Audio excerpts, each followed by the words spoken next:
Hi అండి. ఈరోజు మనం మంచి టాప్ లెవెల్ టాపిక్ గురించి మాట్లాడుకోబోతున్నాం. టాపిక్ అంటే టాపిక్ కాదు. మనందరికీ ఉపయోగపడే ఒక మంచి విషయం. అదేంటంటే నేను ఒక హెల్త్ కేర్‌కి సంబంధించి ఒక మంచి యాప్‌ని ఒక ఐడియాలజికల్‌గా, ఒక ప్రాబ్లమ్ సాల్వింగ్‌గా, ఒక మంచి సందర్భం కోసం క్రియేట్ చేశాను. అది మీకు ఎలా ఉందో మీరు కామెంట్స్ రూపంలో తెలియజేయొచ్చు. ఏమన్నా లోపాలున్నా, ఏమన్నా సజెషన్స్ ఉన్నా కూడా మీరు ఇవ్వచ్చు. తప్పులేదు. ఎందుకంటే నా ప్రయత్నం నేను చేస్తున్నాను. ఒక హెల్త్ కేర్ సెక్టార్‌లో ఆల్ డిజిటల్‌గా తీసుకురావాలనేదే నా ఉద్దేశం. అంటే ఏంటంటే చాలామంది డాక్టర్స్ వాళ్ళ ప్రిస్క్రిప్షన్ రాసేటప్పుడు అంటే పేషెంట్‌కి అర్థం కాని భాషలో రాయడం. ఇట్లా రకరకాలుగా జరుగుతా ఉంటాయి. సో, అలాంటప్పుడు ఏందంటే పేషెంట్ కన్‌ఫ్యూజ్ అయిపోతా ఉంటాడు. ఒకటి చేయించుకోబోయి ఇంకోటి చేయించుకోవడం, ఒక మెడిసిన్ తీసుకోబోయి ఇంకో మెడిసిన్ తీసుకోవడం, ఏ టైంలో ఏసుకోవాలో క్లారిటీ లేకపోవడం, ఇట్లా రకరకాల ప్రాబ్లమ్స్‌తో చాలామంది పేషెంట్స్ ఇబ్బంది పడుతున్నారు. సో, దాన్ని మనం ఏం చేయాలనుకుంటున్నాం అంటే సింప్లిఫై చేయబోతున్నాం. సింప్లిఫై అంటే ఏంది? కొంచెం అర్థం గాని భాష నుంచి అర్థమయ్యే భాషకి. అది ఎలా తీసుకురాగలం మనం? ఒక యాప్ ద్వారా తీసుకురాగలం. ఈరోజు మనకేదైనా ప్రాబ్లమ్స్ ఉంటే చాలామంది గూగుల్ చేయటం, లేకపోతే చాట్ జీపీటీని అడగడం, ఇట్లా రకరకాలుగా చేస్తా ఉంటారు. సో, నేనేమంటానంటే మన యాప్ చాట్ జీపీటీ కాడి నుంచి మన హెల్త్ రికార్డ్స్ అంటే ఏంటి టెస్ట్‌లు, ప్రిస్క్రిప్షన్స్ అంటే మన మెడిసిన్స్ ఇవన్నీ మన ఆల్ ఇన్ వన్ ఒక హెల్త్ యాప్‌లో ఇంక్లూడ్ చేయబడి ఉన్నాయి. అప్పుడు ఏం చేస్తామంటే మనం ఫస్ట్ మన యొక్క సింప్టమ్స్‌ని చెక్ చేసుకుంటాం. దాని తర్వాత సింప్టమ్స్‌కి తగ్గట్టుగా ఒక డాక్టర్‌కి ఏ డాక్టర్ దగ్గరికి వెళ్ళాలనేది మన యాపే చెప్పిద్ది. ఈ రోజుల్లో చాలా మందికి వాళ్ళకొచ్చిన ప్రాబ్లమ్‌కి ఏ డాక్టర్ దగ్గరికి వెళ్ళాలో తెలీదు. సో, కాబట్టి మన యాప్ ఏం చేసిద్దంటే కరెక్ట్‌గా ఏ ప్రాబ్లమ్ ఉందో ఆ ప్రాబ్లమ్‌కి తగ్గట్ట ఒక స్పెషలిస్ట్‌ని డిజైన్ చేసిద్ది. అప్పుడు ఆ స్పెషలిస్ట్‌కి మనకు కావాలంటే బుక్ అపాయింట్‌మెంట్ చేసుకోవచ్చు ఆన్‌లైన్‌లో. లేదంటే బుక్ చేసుకుంటే ఆఫ్‌లైన్‌లో వెళ్లి కూడా డబ్బులు కట్టుకోవచ్చు. లేదంటే ఆన్‌లైన్‌లో కూడా కట్టుకోవచ్చు. As our wish. And moreover ఆ స్పెషలిస్ట్ నువ్వు వెళ్ళబోయే డాక్టర్ అందుబాటులో ఈరోజు ఉన్నాడా? సెలవులో ఉన్నాడా? లేకపోతే సర్జరీలో ఉన్నాడా? లేకపోతే లేట్‌గా వస్తాడా? అనేది మన యాప్‌లో టైమ్ టు టైమ్‌గా అప్డేట్ అవుతుంది. అప్పుడు మనం ఏం చేస్తాం? ఇంటి దగ్గర నుంచి బయలుదేరేటప్పుడు కొంచెం టైం సేవ్ చేసుకుంటాం. సో, కాబట్టి ఈ యాప్ అనేది మనకు అలా ఉపయోగపడుతుంది. దీన్ని మనం ఏం చేయాలనుకుంటున్నామంటే ఇంకా సింప్లిఫై చేద్దాం అనుకుంటున్నాం. డాక్టర్ దగ్గరికి వెళ్ళాము, సింప్టమ్స్ చెక్ చేసుకున్నాము, డాక్టర్ దగ్గరికి వెళ్ళాము. డాక్టర్ అందుబాటులో ఒక సాయంత్రం 5 గంటలకు ఉంటారు. మనమేంటి 10కి వెళ్తాం. జనరల్‌గా హాస్పిటల్‌కి వెళ్ళేటప్పుడు మార్నింగ్ 10-12 మధ్యలో ఎప్పుడో వెళ్తాం. కానీ డాక్టర్ గారు ఈరోజు సర్జరీలో ఉండడం వల్ల సాయంత్రం 5 అవుతుంది. ఆ విషయం మనకు తెలీదు. అక్కడికి వెళ్లి సాయంత్రం 5 గంటల వరకు మనం వెయిట్ చేస్తాం. అలా వెయిట్ చేయకుండా మన యాప్ ఏం చెప్పిద్దంటే, ఈరోజు డాక్టర్ గారు సర్జరీలో ఉన్నారు. Approximately it will take 3-4 hours. 3-4 గంటల సమయం పడుతుంది.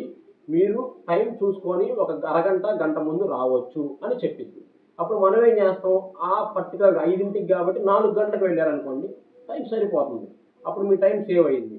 సో, కరెక్ట్‌గా డాక్టర్ దగ్గరికి వెళ్లి మీ ప్రాబ్లమ్ చూపించుకొని, ఆ ప్రాబ్లమ్‌కి తగ్గట్టుగా టెస్టులు రాయించుకొని, ఆ టెస్టులు కూడా మన ఫోన్‌లో, మన యాప్‌లో, మన యాప్‌లోనే బుక్ చేసుకోవచ్చు ఆన్‌లైన్‌లో. లేదా డాక్టర్ చెప్పిన ల్యాబే మన యాప్‌లో ఉంటే దాంట్లోనే బుక్ చేసుకోవచ్చు. ఎంత అమౌంట్ పడుతుంది అనేది కూడా మన యాపే చెప్పిద్ది. ఎంత అమౌంట్ పే చేయాలి, ఎంత డిస్కౌంట్ వస్తుందనేది కూడా మన యాపే చెప్పిద్ది.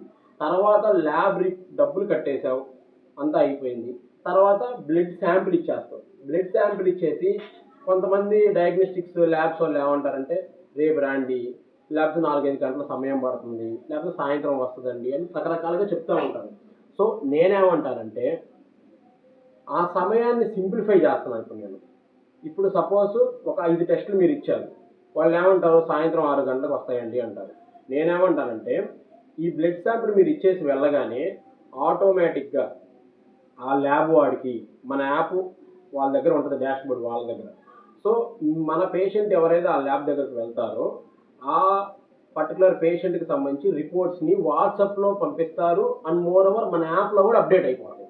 అది ప్రాసెసింగ్‌లో ఉన్నాయా? పెండింగ్‌లో ఉన్నాయా? కంప్లీటెడ్ అయినాయా? అని స్టేటస్ మనం లైవ్ స్టేటస్ చూసుకోవచ్చు. అది ముఖ్య లక్షణం. అంటే ఏంది? మనం బ్లడ్ శాంపిల్ ఇచ్చేసి వెళ్ళిపోతే రిపోర్ట్స్ అన్నీ మన యాప్‌లోనే అప్డేట్ అయిపోతాయి ఆటోమేటిక్‌గా. ఆ అప్డేట్ అయిన రిపోర్ట్స్‌ని లైఫ్ లాంగ్ దాంట్లో స్టోర్ చేసుకోవచ్చు. మనం ఏమనుకుంటాం, పేపర్ రూపంలో తీసుకుంటే డాక్టర్స్ వస్తారు. పేపర్ రూపంలో కూడా తీసుకోవచ్చు, మీ ఇష్టం అది. పేపర్ రూపంలో తీసుకోవచ్చు. ఒకవేళ కొన్ని సంవత్సరాలు ఆగిన తర్వాత ఆ రిపోర్ట్స్ మీకు మళ్ళీ అవసరం పడతాయి. అప్పుడు ఆ ఫైల్ ఏది అంటే మిస్ అయిపోయింది. సో అలా మిస్ అవ్వకుండా నేనేమంటానంటే, ఆ రిపోర్ట్స్ని ఎప్పుడు కావాలంటే అప్పుడు మీరు లైవ్గా చూసుకోవచ్చు. మన యాప్లో రికార్డ్ని డేట్ వైజ్గా సేవ్ అయిపోతుంది. డేట్ వైజ్గా సపోజ్ ఈరోజు 1వ తారీఖు అక్టోబర్ అనుకోండి, సపోజ్ ఎగ్జాంపుల్ అనుకోండి. ఆ 1వ తారీఖు మీరు ఒక 4 టెస్టులు చేయించుకున్నారు. ఆ రిపోర్ట్లు మామూలుగా పేపర్ ప్రింట్అవుట్ తీసుకున్నారు, అది ఎక్కడో పోయింది ఒక 10 రోజులు ఆగి. మీకు ఆ రిపోర్ట్లు కావాలంటే మళ్ళీ ల్యాబ్ దగ్గరికి వెళ్ళాలి. అదే మన యాప్ ఏం చేస్తుందంటే, ఆ 1వ తారీఖు మీద క్లిక్ చేస్తే రిపోర్ట్ హిస్టరీ అని ఉంటుంది, మై రిపోర్ట్స్ అనే ఒక పేజ్ ఉంటుంది. దాని మీద క్లిక్ చేస్తే మన రిపోర్ట్స్ అన్నీ దాంట్లో ఇంక్లూడ్ చేసి ఉంటాయి. ఆ రిపోర్ట్స్ని మనం క్లిక్ చేస్తే ఆ రిపోర్ట్స్ అన్నీ క్లియర్గా చూడవచ్చు. వ్యూ చేసుకోవచ్చు, డౌన్లోడ్ చేసుకోవచ్చు. మీరు కావాలంటే డిలీట్ చేసుకోవచ్చు, హ్యాజ్ ఎవర్ విష్. సో అది లైఫ్ లాంగ్ మనకు ఉపయోగపడుతుంది. అండ్ మోర్ ఓవర్ డాక్టర్ దగ్గరికి ఆ రిపోర్ట్స్ తీసుకెళ్తాం, డాక్టర్ గారు చూస్తారు.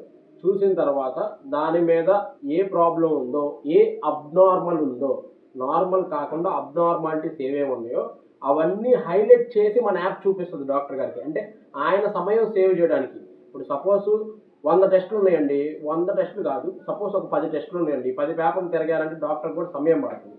మన యాప్ ఏం చేస్తుందంటే దాన్ని సింప్లిఫై చేసి ఏదైతే అబ్నార్మల్గా ఉన్నాయో, ఏదైతే హైలైట్గా ఉన్నాయో, పెరిగినాయి తగ్గినాయి ఉంటాయో వాటిని మాత్రం హైలైట్ చేసి డాక్టర్ చూపిస్తుంది. అప్పుడు డాక్టర్ టైం కూడా సేవ్ చేసి, ఓకే ఈ పేషెంట్కి ఈ రోగం నిర్ధారణ అయింది అని దాని మీద ఆయన టైం సేవ్ చేసుకొని దాని మీద మందులు రాసిస్తాడు. ఆ మందులు కూడా ఏ టైంలో ఎలా వేసుకోవాలి, ఎంత డోస్ వేసుకోవాలి, ఏ టైంకి వేసుకోవాలి, దాని యొక్క అలారం కూడా మనకి ఇస్తుంది మన యాప్. అంటే అలారం అంటే ఏంది, ఇప్పుడు సపోజ్ పారాసెటమాల్ ట్యాబ్లెట్ 3 పూటలు వేసుకోండి అని చెప్పారు. పారాసెటమాల్ డోలో 650 ట్యాబ్లెట్ మార్నింగ్ 9, మధ్యాహ్నం 1 గంటకి, సాయంత్రం 8కి అలా వేసుకోమని డాక్టర్ ఇచ్చాడు. కానీ మనకి కొన్నిసార్లు మర్చిపోతాం. మన యాప్ ఏం చేసిద్దంటే వాటి యొక్క సంబంధించి టైంకి తగ్గట్టుగా నోటిఫికేషన్స్ ఇస్తుంది, ఒక అలారం. ఆ అలారంకి తగ్గట్టుగా మీరు మెడిసిన్స్ కరెక్ట్ టైంకి కరెక్ట్గా వేసుకున్నారంటే ఎక్సలెంట్గా మీకు ప్రాబ్లం తగ్గే అవకాశం ఉంది. చాలామంది డాక్టర్స్ మనకి మెడిసిన్స్ ఇస్తున్నారనే కానీ కరెక్ట్ డైట్ చెప్పరు. ఆ కరెక్ట్ డైట్ కోసం కూడా మనం ఏం చేస్తామంటే ఏఐ డైట్ ఇస్తాం మనం. అంటే నీకున్న రోగానికి, నీకున్న మెడిసిన్స్కి, నీకు ఇచ్చిన మెడిసిన్స్కి రెండింటిని కలిపి దానికి కరెక్ట్ డైట్ ఏంటి అనేది మన ఆర్టిఫిషియల్ ఇంటెలిజెన్స్ ఏఐ దానికి సంబంధించి ఒక ఏఐ డైట్ ప్లాన్ ఇస్తుంది.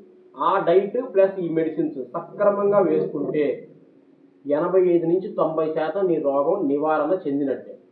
అర్థమైందా? సో కాబట్టి డెఫినెట్గా నీ ప్రాబ్లమ్ని క్యూర్ చేసుకోవచ్చు. This is the main thing. ఈ యాప్లో మెయిన్ కీ ఫీచర్స్ అంటే ఇవి. తర్వాత ఒక ఎమర్జెన్సీ బటన్. మనం ఎక్కడన్నా రోడ్డు మీద వెళ్తుంటే సపోజ్ ఎవరికైనా ఏదైనా ఇన్సిడెంట్ జరిగింది, లైక్ యాక్సిడెంట్, ఏదో చిన్న ఇష్యూ జరిగింది, ఇంజురీ జరిగింది. సో మనం సడన్గా చూసాం, మనం అంబులెన్స్కి 108కి ఫోన్ చేస్తాం, కరెక్ట్గా మనం లొకేషన్ చెప్పలేకపోతున్నాం ఈ రోజుల్లో. వాళ్ళు కూడా కొంచెం లేట్ అవుతుంది, దానివల్ల ఒక మనిషి ప్రాణం పోయే అవకాశాలు కనిపిస్తుంది. సో దీన్ని మనం సింప్లిఫై ఎలా చేస్తున్నాం అంటే 108కి కాల్ చేసిన పర్టికులర్గా ఆ కరెంట్ లొకేషన్ ఆటోమేటిక్గా వాళ్ళకి లొకేషన్ షేర్ అయిపోవాలి. మన యాప్ ద్వారా కాల్ చేస్తే ఆటోమేటిక్గా కరెంట్ లొకేషన్ షేర్ అయిపోద్ది. అండ్ మోర్ ఓవర్ మీరు అక్కడి నుంచి వెళ్ళిపోవచ్చు. ఎందుకంటే ఆ లొకేషన్ దగ్గరికి వాళ్ళు వచ్చి ఆ పేషెంట్ని పికప్ చేసుకొని వాళ్ళ లైఫ్ని సేవ్ చేయొచ్చు. This is the main thing అండి. అది ఓకే, థ్యాంక్ యూ అండి.